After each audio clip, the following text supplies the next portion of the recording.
Yo, what's up mga master? Mark Music here. Marami pa rin nagtataka mga master, nagtatanong sa atin kung ano ba talaga yung mga modes na yan. So i-update natin ito mga master. So di po ako professional na gitarista, nagtuturo lang po ko base sa alam ko, sarili kong research experience. Nasa sa inyo na yan kung susundin nyo to o hindi ang may tinuturo ko.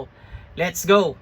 So sa ating 7 mode mga master is meron tayong Ionian, Dorian, Phrygian, Lydian, Mixolydian, Ionian at Locrian. Yan yung 7 mode.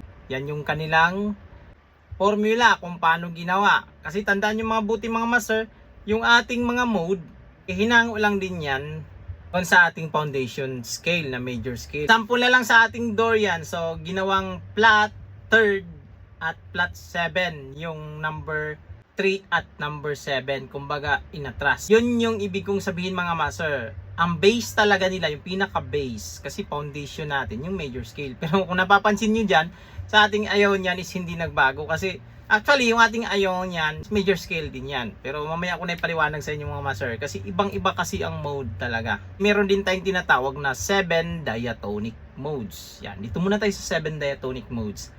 7 diatonic modes natin, example, meron tayong C major scale. Tignan mga master sa C major scale tayo. Kumbaga itong mga modes na to is, example, sa C major scale natin, pag mag-start tayo sa C to C na octave niya, pag ilalagay natin yan dito, yan din yung tinatawag na Ionian. Kaya nga nakikita nyo dyan sa formula, hindi na uulit yung ating major scale. So ito yung ating unang mode. At yung pangalawang mode natin sa diatonic mode, yung Dorian, ito. So sa Dorian natin, example, meron tayong D Dorian dito. Parang major scale lang din yan na nag-start tayo sa D. Yan, dito, nanghiram tayo lahat actually dito sa C major scale. This time kasi nag-start lang tayo sa D. So ganito na siya. Yan, sinulat ko na lahat. So, yung ating Ionian is C to C. Yan, tandaan nyo yun mga master ha. Yung Dorian natin is D to D. Phrygian natin is E to E. Lydian is F to F. Yung Mixolydian natin is G to G. Ionian natin is meron tayong A to A. At yung ating Locrian is B to B. So, lahat ng mga nota na to is nanghiram lang din sa iisang skala, yung C major scale. Pag sa gitara, ganito siya. So, dito natin kukunin sa example natin ngayon. So, meron tayong C dito sa A string 3rd fret.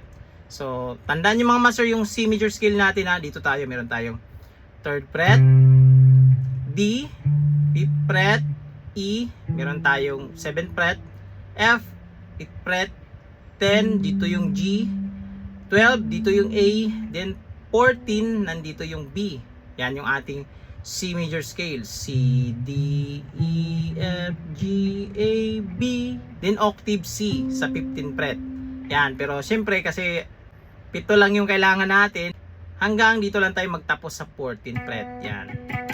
Kaya required talaga na alam mo yung mga nota sa fretboard before mo tuklasin talaga kung ano yung mga mode na yan. Kasi mahihirapan kasi tayo pag pipilitin nating aralin yung mode tapos hindi natin sa ulado yung fretboard.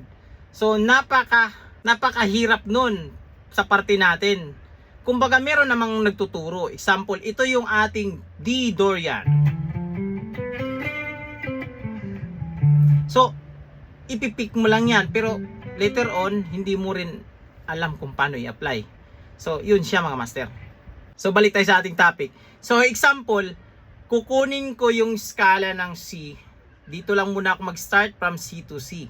Ngayon, gagamitin ko yung tatlong string lang. Example, ito yung A string natin, yung itong D string at G string yan. Take note kayo dyan mga master. So dito ko kukunin yung aking C major scale. So meron akong C, D, E, F, G, A, B, C. Yan.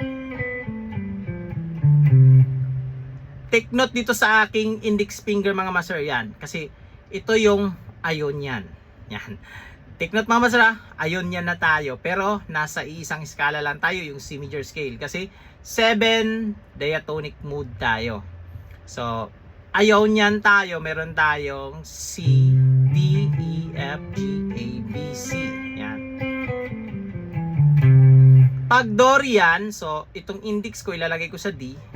So mag-i-start na ako sa D. So E, E, F, G, A, B, C, D. Yan.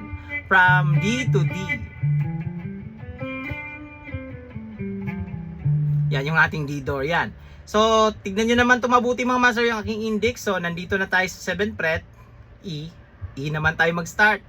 Pero yung mga nota is hihiramin lang din natin sa C major scale. So ang tawag naman dito ngayon, Phrygian mode. So meron tayong E, Phrygian mode. Pero yung nota, meron tayong E, F, G, A, B, C, D, E.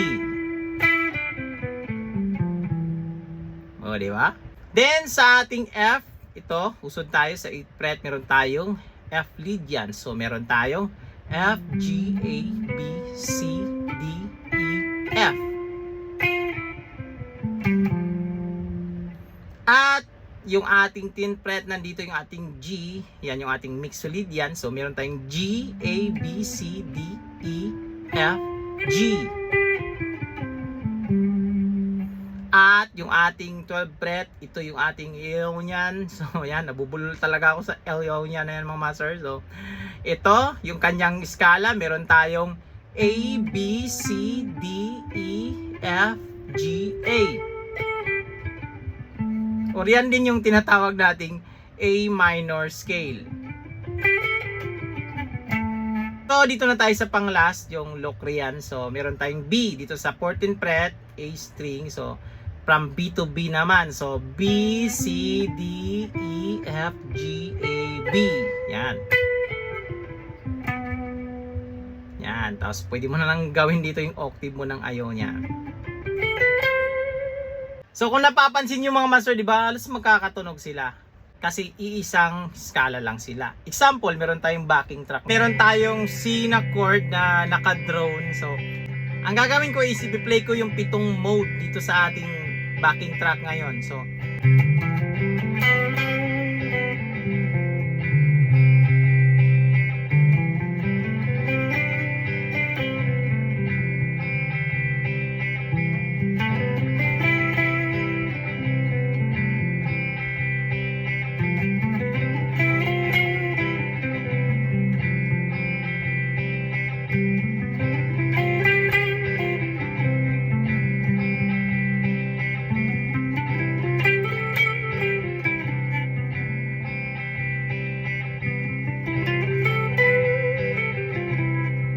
kakatunog lang sila. Actually, para lang tayong naglalaro dun sa ating C major scale. Lahat ng plenay natin is part of C major scale. Ngayon, ito na mga master. Yung mode na yan is example mode. Ano ba yung ibig sabihin ng mode? Yung kumbaga meron din yang karakter kasi. Example sa ating Ionian, yan yung ating major na tunog. Pagdating natin sa Dorian, siya din yung ating minor. Ganon din yan, major, minor, minor, major, major. Yung parang family of chords. Na yung ating Phrygian pala, example sa ginawa natin sa E, Phrygian, ito. Minor pala yung kanyang mode. Kumbaga, yung kanyang moody. Yan. E, Phrygian. Pwede natin yang gawin dito sa ating C. Kung gusto nating baguhin yung kanyang mode, yung kanyang moody ba. Kumbaga, masaya siya kasi galing siya sa Ionian. Ngayon, lagyan natin yan dyan ng Phrygian. Kumbaga yung pattern na to,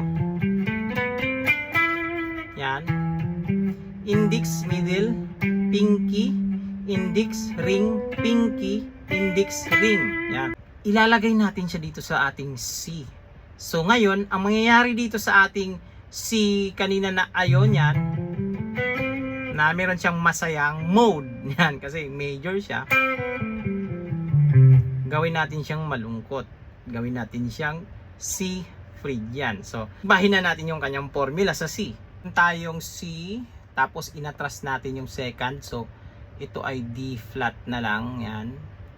Tapos yung kanyang third, inatras din natin. Ito ay E flat na lang. Yan, pasensya na kayo mamasira. So, manatili yung ating F. Yung ating G, manatili. Ito yung A, inatras. Yan. At yung ating B din, inatras din. Yan. Naging C Phrygian na. Pag i-play natin, ganito na siya. C, B flat, E flat, F, G, A flat, B flat, octave. Try natin. Example, ayun yan muna. Kumbaga, yung kanyang mood, masayahin muna yung kanyang mood.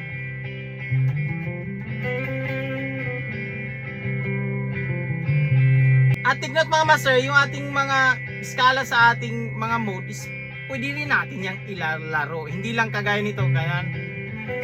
Depende yan sa'yo.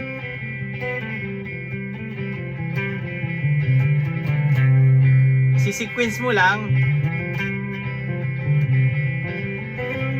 Yan, masaya pa yung ating C. Gagawin na natin siyang C Phrygian. Nag-iba yung kanyang mood, di ba?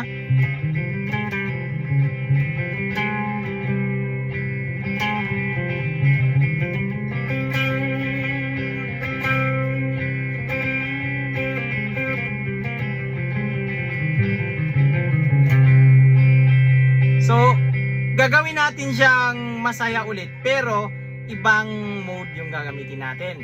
Try natin Mixolydian, C Mixolydian mode. So, ganito na siya.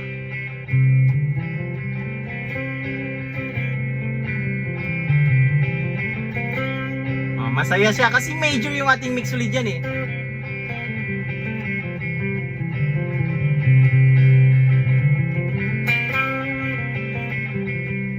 Parang major scale lang siya na binago lang yung number 7, ginawang flat 7.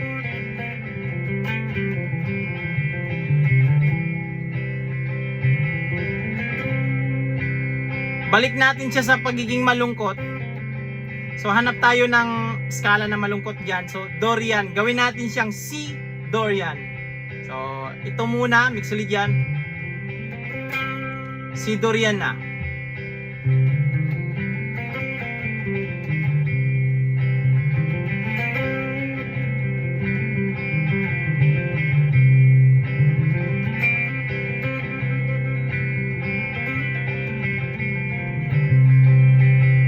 Diba meron siyang malungkot? Pag alam mo tong pattern na to mga master, yan, ito, yan, familiar di ba? Yung ating Amelie chords, ito yung ginagamit ko na chart. Kaya lagi-lagi ko yung sinasabi na napaka-importante nito pag-aralin nyo. Kasi pag gusto nyo nang lumalim, kumbaga mag-deep dive kayo dito sa mga pattern na to, hindi na kasi natin yan titignan as family chords, hindi na. Pwede rin natin yung titignan as mga modes, yan. Tignan nyo dyan. Kumbaga pag makakita tayo dyan ng D Mixolydian, so understood, may nakikita tayong D dyan na sa key of G. So sa key of G natin, nandyan yung ating D Mixolydian. So ibig sabihin pala yung D Mixolydian na yan, ito is nanghiram lang ng skala sa ating G major scale.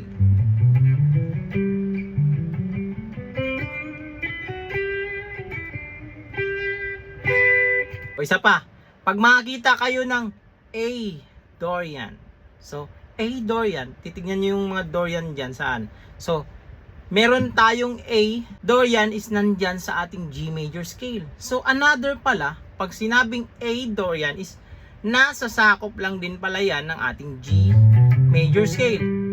So G major scale, ginawa lang natin, nag-start lang tayo sa A, pero yung mga nota ng G major scale, yun din yung ating tatakbuhin. So ito na siya, A, B, C, D, E, F sharp, G, A. Kaya ito pala yung mga nota sa ating A Dorian. So ganun lang kadali mga master. Kaya ito mga master, i-memorize nyo ng i-memorize yung family chords, kasi pag pupunta na kayo sa mga ganitong pag-aaral, maintindihan nyo na kung paano nangyayari yung mga modes na yan. At matutunan nyo na rin yan kung paano i-apply. So mode pala, ibig sabihin, yung isang key or isang progression, pwede pala nating babaguhin yung kanyang mode. Pwede natin siyang gawing masaya, pwede natin siyang gawing malungkot sa pamamagitan ng mga mode na yan. Kaya nga tinatawag ng mga mode eh. So hanggang dito lang muna mga master. Alam ko yung iba sa inyo is hindi pa makakaintindi about dito sa mga mode, pero sana nagbigay ito ng kunting idea para pag magkaroon na kayo ng interesado na matutunan itong mga ganitong mga pag-aaral is madali na lang sa inyo. At maraming salamat pala sa ating Suran Tiny Stamp. Meron kasi siyang looper mga master. Kaya madali na lang makagawa ng mga on the spot na mga backing track. Hindi kagaya noon na nagre-record pa lang ako sa isa kong phone, then ipi-play ko pa ganun. So hassle na, kaya malaking tulong ito para mas napapadali yung ating mga tutorial na mga ganito. Para sa nagtatanong nito, available to sa Guitar Pusher, Jolly Music, at meron na rin ito sa Perfect Tone. Mas maganda na mag-promote ng mga ganito, makatulong pa tayo sa ating kapwa gitarista. Hindi tayo nakakaperwisyo. So hanggang dito lang, huwag itong kalimutang i-share sa mga kaibigan nyo, kakilala nyo na mahilig din sa gitara. So peace out!